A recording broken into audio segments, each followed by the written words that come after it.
Buenas tardes. Bueno, la historia que les voy a contar es sobre la crecida del río en la selva del Darién, porque ya hay varias personas que nos contaron que el río creció 20 metros de alto y fallecieron casi 150 personas. Incluso la Guardia Panameña se tuvo que meter para conseguir cadáveres y eso porque son muchos los fallecidos. La verdad, probablemente fueron 150 personas que fallecieron y en estos momentos creo que cerraron la selva. Por eso no permiten más inmigrantes, más personas inmigrantes caminar la selva. ¿Cómo le explico? Un hecho que de verdad que eso es demasiado doloroso. Fueron 150 personas fallecidas de esa crecida de río.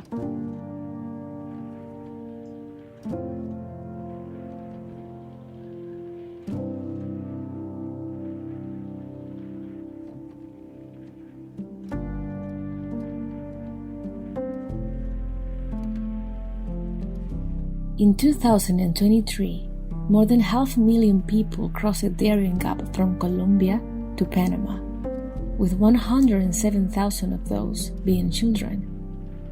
The president of Colombia, Gustavo Petro, has said he expects 1 million people to make the crossing in 2024. There is no way of knowing how many people died while crossing.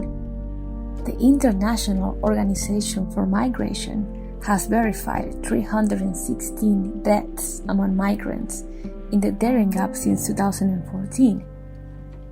The United Nations Children's Fund states that at least 5 children were found dead in the jungle during 2021.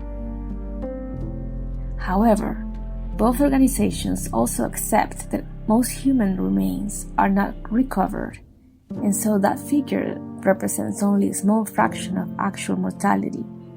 To understand where and why these deaths and injuries are occurring, it's firstly necessary to set out the routes that migrants like this little girl are currently using as they make their way through the jungle.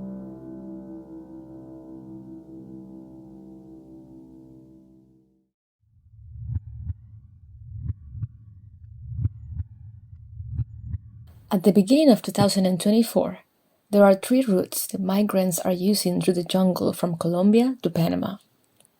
All 3 routes start by taking a boat from either Necoclí or Turbo to Acandí or Carpurguena.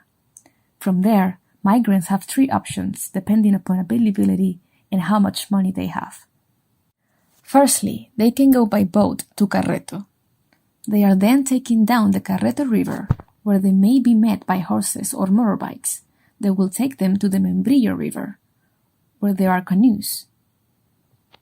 Ultimately, they arrive at the San Vicente Temporary Migration Reception Center. This is the most expensive route because it's the fastest and involves the least amount of walking, only about half a day. For those reasons, it's also the safest route. It's generally taken by migrants from East Asia and the Middle East. Secondly, migrants can take a more direct route towards the Membrillo River from either Capurguena or Acandí. This often involves going to the community of Armilla and then walking from there. Migrants taking this route also arrive at San Vicente Temporary Migration Reception Center.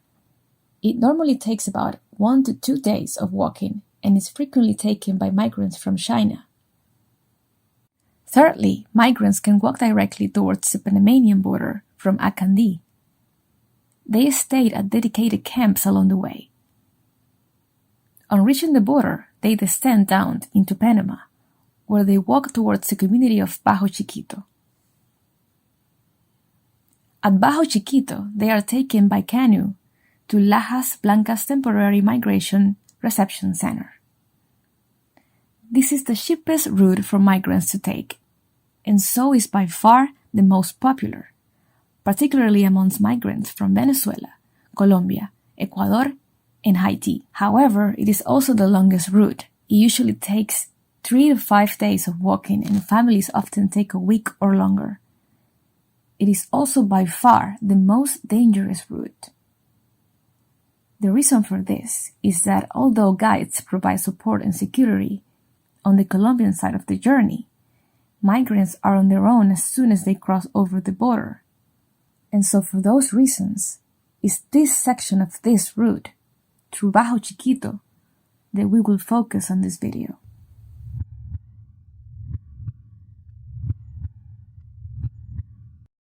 In September 2023, The Lancet published a study that undertook a forensic analysis of migrant deaths on the Panamanian side of the Darién Gap from 2018 to 2022.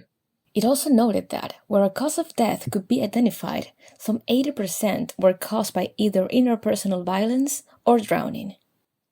This is consistent with our own experience. We have found that the most common causes of death among migrants crossing the Darién Gap are as follows. Firstly, drowning. This is because the Darién Gap is one of the wettest places on Earth and the most prone to flash flooding. In fact, Colombia has more rainfall than any other country, and the Darién has an average annual total rainfall of approximately 460 centimeters. By comparison, annual average global rainfall is around 100 centimeters. Yet chaotic scenes like this, which we experienced when we were crossing, happen every day. There were children, pregnant women, people with disabilities and injuries. Most people were unable to swim. The risks were unacceptable, and yet people had to accept them. And then, even if people did make it across the river, there were further dangers from flash flooding once migrants reached the canoes. Secondly, acute medical events such as myocardial infarctions. The decomposing remains of people who have suffered these events are often encountered by adults and children as they make the journey. The risk of death from cardiovascular disease is heightened when the terrain has become particularly difficult after rain. Trauma from falls has also been known to lead to deaths. These falls are most likely to occur on the descent over the border, where migrants need to make their way down through unmarked and muddy paths prior to nightfall. Again, these risks are greatly exacerbated by heavy rain. Gastrointestinal infections.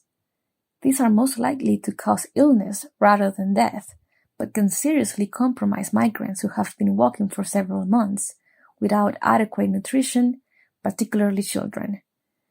The most common reason for these infections are the consumption of river water after migrants have run out of bottled water. That water is frequently contaminated by decomposing corpses and human waste. Interpersonal violence. Death and injury through interpersonal violence occurs when migrants resist armed robbery or sexual assault by organized gangs. Stories such as these are common. We will consider the sexual assault and robbery of migrants crossing the Darién Gap in greater detail in several videos. Finally, mental health. There have been several reports of migrants engaging in self-harm after having been exposed to the traumas of crossing the Darién Gap. This is why agencies like Médicos Sin Fronteras have established dedicated mental health clinics in the migration reception centers at Lajas Blancas and San Vicente. Again, we will consider the issue of mental health in a separate video.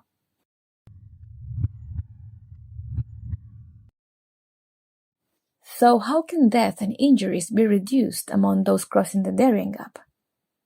Firstly, we support the efforts of national governments and international organizations to discourage migrants from crossing. At the same time, we also support the creation of additional, more accessible, regular pathways for migration.